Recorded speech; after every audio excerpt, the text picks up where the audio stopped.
After the Thunder took down the Warriors in overtime last week, Steph had this to say about how the Thunder have gotten so good this season. It's obviously centered around Shai and the way that he's playing. He can control the tempo. He gets whatever shot he wants. It's a matter of if he's making it or not. And they put pieces around him that are threats and can space the floor.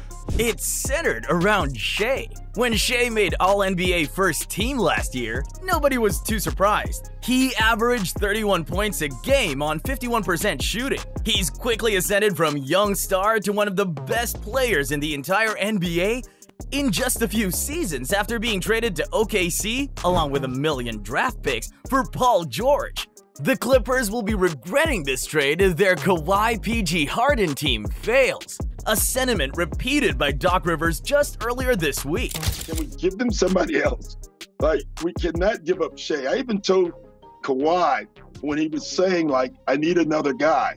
And Kawhi will verify. I kept saying, Kawhi, Shai's going to be a star. Shai is leading the Young Thunder to one of the best records in the league, and it looks like all of Sam Presti's trades and draft picks are going to turn into success earlier than expected. So today, we're going to break down why Stephen Curry is right about SGA and what makes him one of the best players in basketball. It's safe to say that to Shai, Chris Paul was like a Mr. Miyagi of sorts. You can see how playing one season in 18-19 with CP3 gave Shai a lot of knowledge on playing point guard for a good team. Shai isn't close to CP3 in terms of statistical output. While CP3 is a true point guard, averaging upwards of 8 assists per game for most of his career, Shai sits around 5.5 for the last 2 seasons. However, the influence of Paul really shines through in 2 aspects of Shai's scoring game: his pace and his mid-range bag. Shai doesn't play at an incredibly high pace. He never looks rushed, and at the age of 25, he's already mastered switching speeds to keep defenses on their toes. Look at this play. He gets the ball in transition, slows his pace as he enters the half court, sees the defender just a step in the wrong direction, hits a quick in and out to get by him to the rim. The defender recovers relatively well and beats Shai to the backboard. But instead of putting up a wildly contested layup like many of his contemporaries would do, he adjusts his body on the baseline and uses his height, strength, and world-class touch to hit a tough floater from the baseline.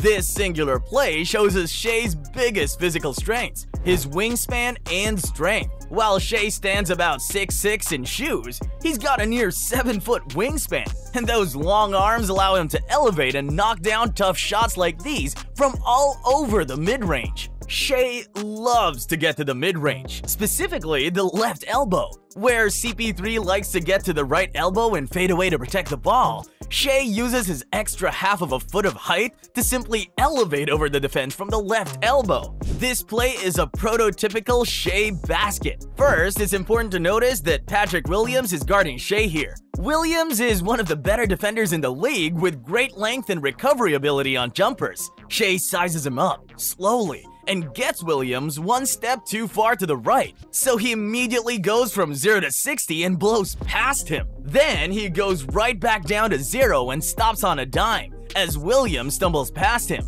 elevates for the jumper from his favorite spot, and even over a good contest, that jumper is just too pure.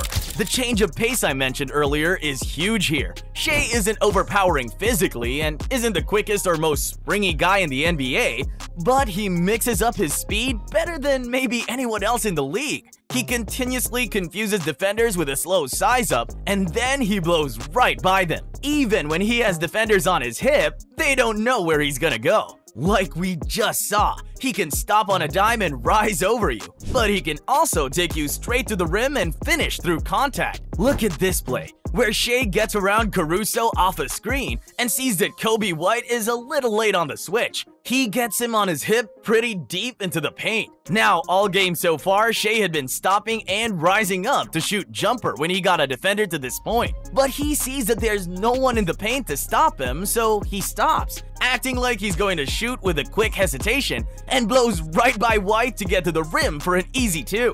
He's an absolute masterclass in craftiness, angles, and pace when it comes to scoring the ball. And unfortunately for other teams, he's just as good on the other side of the ball.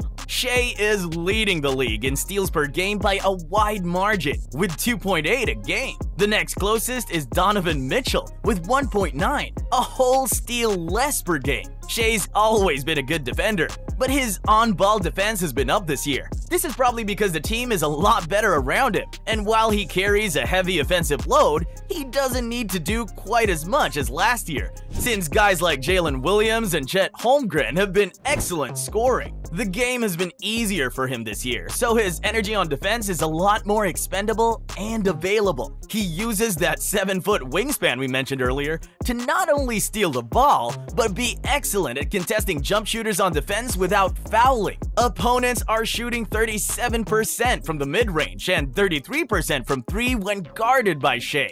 Both stats are ranked among the top 30 of all starters in the league. He's also only averaging 2.5 fouls a game on 34 minutes, so his contests have been clean for the most part. To look at his effectiveness on defense, let's break down maybe the best defensive play a guard has made this entire season. First, check the situation. Up 3, 1 minute to go in Golden State. So who do the Warriors give the ball down 3? Definitely not 2023 Klay Thompson. Steph has the ball guarded by Lou Dortz, but Steve Kerr drew up a play to get Shai onto Steph. This seems a little stupid to me since Kenrich Williams is guarding Klay and would be a much easier matchup for Steph than Shai is, but I digress. Shai switches onto Steph, quickly turns his hips to mirror Steph's crossover, and then times his contest absolutely perfectly. Steph is one of the quickest shooters in the history of basketball, and he often gets clean looks because he gets his shot up before the defender can even think about contesting. So Shai's timing here is all the more impressive because of that. He uses that timing and his length to actually block Steph's shot, something that few defenders can say they've done. Then he hustles for the deflection to Lou Dort, gets out in transition, and finishes through the contact from Chris Paul. A kind of full circle moment where the student has officially become the master. The Thunder have gotten really good this year, mostly thanks to the improvement of the team around Shai. He is still their leader though, and so far, he's earning all of the $180 million extension he signed with the Thunder this past summer. The stats on the Thunder this season alone speak for themselves. They're 11th in the NBA in opponent PPG and 5th in the league in scoring. Their youth really shines through in their activity on defense. They're top 5 in both steals and blocks per game as a team. Their defense as a unit could use some improvement. They don't have an elite rim protector yet. Chet is 6th in the league in blocks, but blocks are only part of the story as a defender. He's too skinny to protect the rim with force and body up players attacking the rim. If they can get an elite 5 to protect the rim and can use Chet as more of a 4 than a 5, their defense will improve leaps and bounds. As an offense, they're incredibly efficient. They lead the league in three-point percentage and free throw percentage, and are 3rd in the league in overall field goal percentage,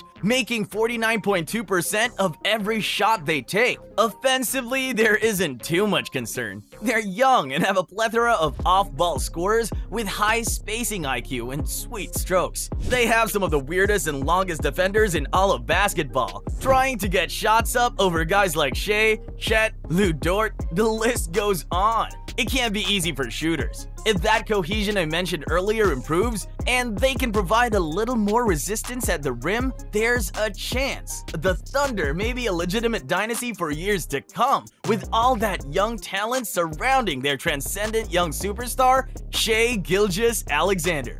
Now over to you. What are your thoughts on SGA this season? Let me know in the comments section below.